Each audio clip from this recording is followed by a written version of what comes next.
Now look, ready or not, God just moved you. And honestly, that's how it is for many of us. God nudges us, we ignore him, so eventually he just pulls the rug from under our feet, and I truly believe that's what he's doing here in Jamaica.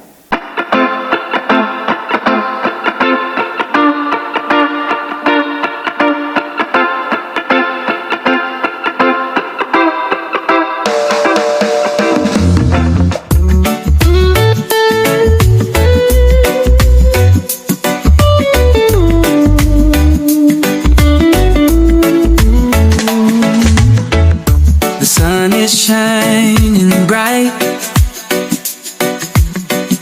the beach is calling out my name, the waves are crashing gently, and the breeze is blowing.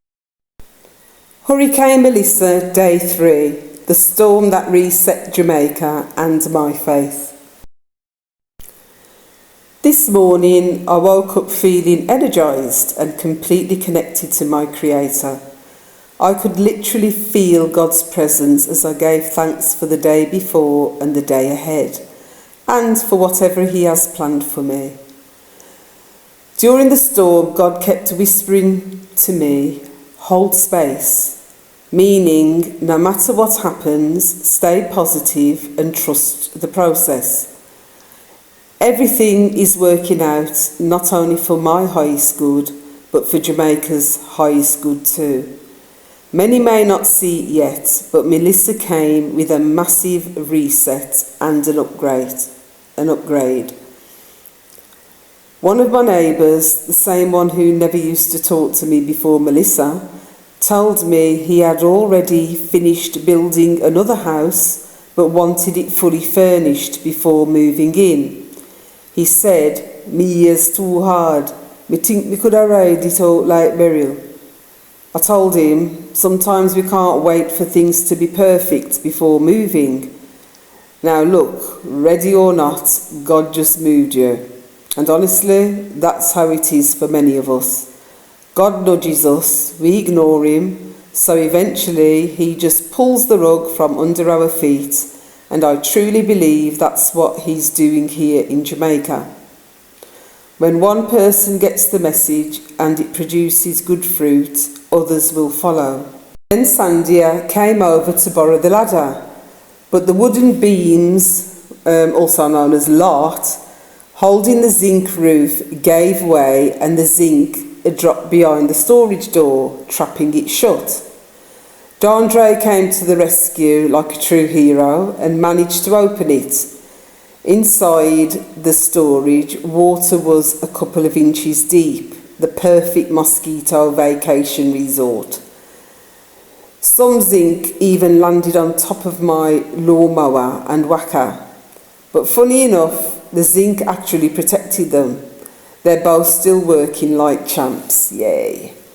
So not long after I heard, Miss Denny's, I knew that voice, it was Remain. He said, me come for help because me know help is needed.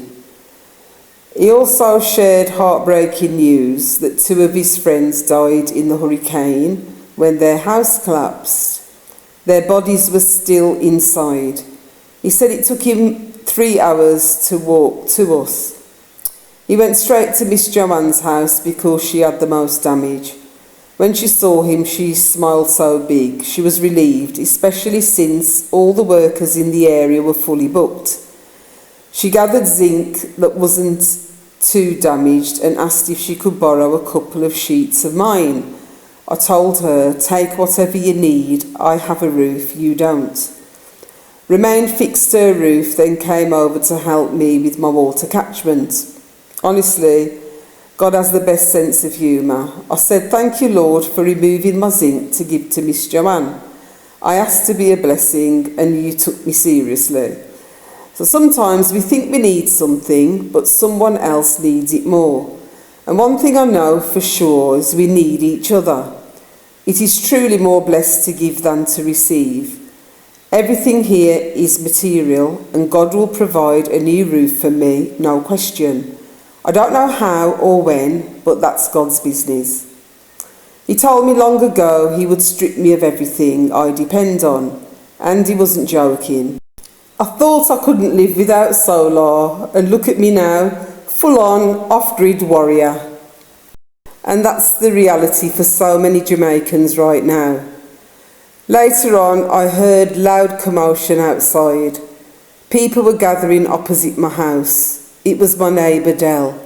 His legs had given way and he was on the ground in severe pain. He said he couldn't feel his legs. He was cold, dizzy, shivering. Now, let me tell you, in every Jamaican household, there's guaranteed to be at least one rubbing ointment, smelling salt or some kind of bush remedy. People rushed over with everything, Vicks, rubbing alcohol, you name it. Someone mentioned Chinese thyme, so I ran to my garden and grabbed some. They rubbed it together and held it under his nose. He kept getting colder, though, even with a blanket.